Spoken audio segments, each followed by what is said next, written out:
The story of the spice trade is the story of how the smallest things on Earth created the largest shifts in human power. For thousands of years, a few rare plants growing on tiny islands in the Indian Ocean transformed nations, built empires, and triggered wars that lasted centuries. Before oil, before gold, before modern markets, spices were the world's most valuable commodities. In ancient Rome, black pepper was so precious that wealthy families kept it locked in chests like treasure. Texts from the 1st century record that Roman merchants spent nearly half their empire's gold reserves buying spices from India. Pliny the Elder complained that Rome was being drained of its wealth because its citizens were addicted to the taste of pepper. But Europe had no idea where these magical plants actually grew. The islands were a closely guarded secret by Arab traders who acted as middlemen. For more than 1,000 years, Europe paid whatever price they demanded. No one dared challenge them because no one knew where the source was. This secrecy allowed spice prices to rise to levels that, adjusted for today, would be worth hundreds of dollars per gram. This was the beginning of history's first global monopoly. By the early medieval period, the spice routes were controlled through brutal precision.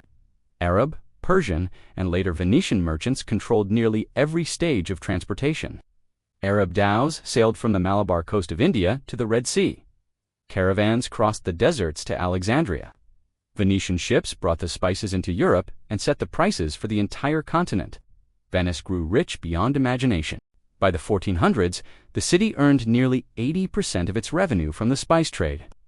Venetian records show that they marked up pepper by more than 300%. Nutmeg and cloves were marked up even higher. These incredible profits created one of the earliest forms of organized monopoly power. Europe desperately wanted spices, not for taste alone, but for medicine, perfumes, food preservation, and religious rituals. Cinnamon was used in embalming. Pepper kept meat from spoiling. Nutmeg was believed to cure plague. The more Europe depended on these uses, the more the monopoly tightened. The world was ready for a shift, and a few ambitious European kingdoms prepared to break Venice's stranglehold at any cost. This breaking point began with Portugal. In the late 1400s, Prince Henry the Navigator funded expeditions along the African coast to find a sea route to India. The goal was simple: bypass the middlemen, take the spice trade directly from its source. In 1498, Vasco da Gama reached Calicut on the Indian coast after nearly a year at sea. Portuguese documents record that the value of the spices he brought back was 60 times the cost of his expedition. It was the greatest financial return in maritime history. Portugal's strategy became clear. They would not trade, they would dominate. Armed fleets were sent into the Indian Ocean. They seized ports, bombarded cities, and forced local rulers into treaties. By the 1520s, Portugal controlled much of the Indian Ocean trade network. Pepper prices in Europe dropped sharply, but Portugal's profits soared. By seizing the trade routes, the Portuguese crown earned returns that modern economists estimate would be worth hundreds of billions per year today. For a brief moment, Portugal held the most profitable monopoly on Earth. But one small nation soon took this game to an entirely new level. That nation was the Netherlands. In the late 1500s, the Dutch were fighting for independence from Spain and were cut off from the Portuguese spice network.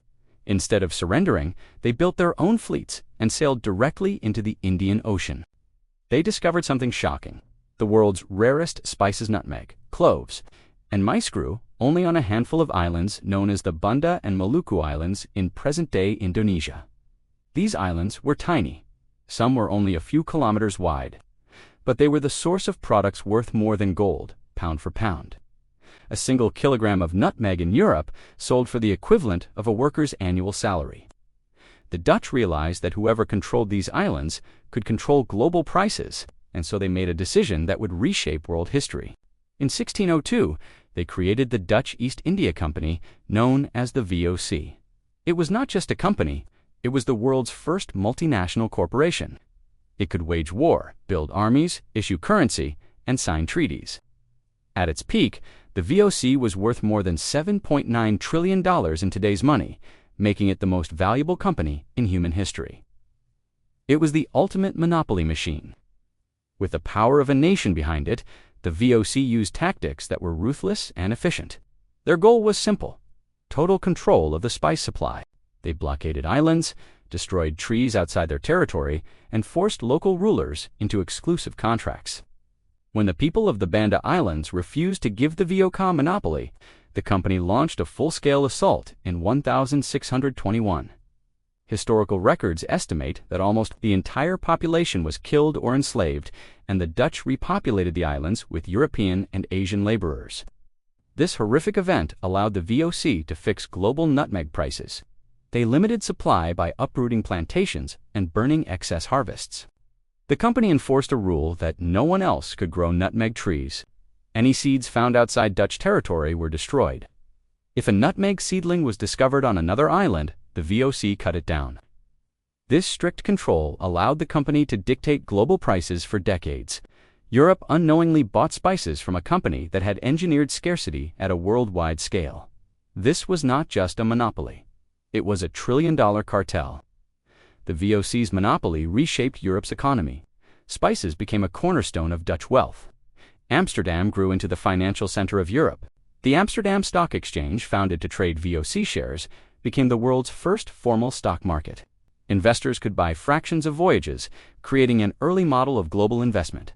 The VOC paid massive dividends. Some years, dividends exceeded 40%. The company became a symbol of the new capitalist age. The Dutch used their profits to fund infrastructure, build fleets, and expand influence in Asia, Africa, and the Middle East. Meanwhile, pepper, nutmeg, cinnamon, and cloves became everyday items in wealthy European households. What had once been rare luxuries now flowed into Europe in quantities never seen before. But this dominance also attracted rivals. England, which had formed its own East India Company, began challenging Dutch control. The struggle between the two nations became a long, brutal series of naval wars. By the late 1600s, the monopoly began to crack. The turning point came when the English discovered that nutmeg seedlings had been smuggled out of the Dutch islands. These seedlings were planted in Mauritius and later spread to other British territories. Once nutmeg and cloves could be grown outside Dutch control, prices dropped sharply. The monopolistic grip weakened. By the early 1700s, competition and rising military costs strained the VOC. Its corruption grew, its debts expanded, and its power began to fade. By 1799, after nearly 2 centuries, the company dissolved. But even in collapse, its legacy remained massive. It had shaped international trade, established the world's first stock exchange, pioneered corporate governance systems, and built the economic foundation for modern capitalism. No company today, Apple, Saudi Aramco, Microsoft, or Amazon, has ever matched the VOC's inflation-adjusted valuation. It remains the highest corporate valuation in recorded economic history. The impact of the spice monopoly spread far beyond Europe. The colonization of Southeast Asia, the formation of global trade routes, and the rise of maritime empires were all driven by spices. The Indian Ocean became the world's busiest trade zone. Cities like Calicut, Malacca, and Jakarta became cosmopolitan centers.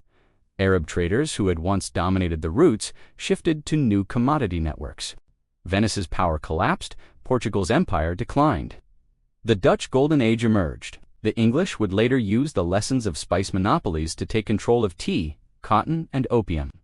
The spice trade rewired global relationships, economies, and power structures. Even simple culinary changes in Europe, like the use of pepper in cooking, were influenced by these centuries of conflict and commerce.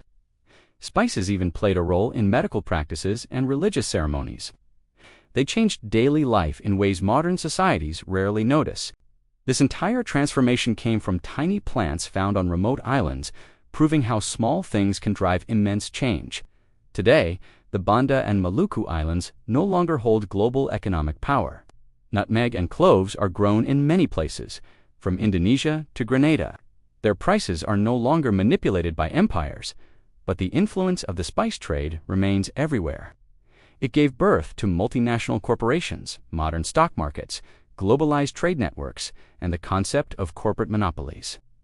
Economists still study the VOC to understand how companies gain and lose market power. The spice monopoly was the blueprint for future monopolies in oil, minerals, and technology. It shows how scarcity, secrecy, and strategic control can build unimaginable wealth.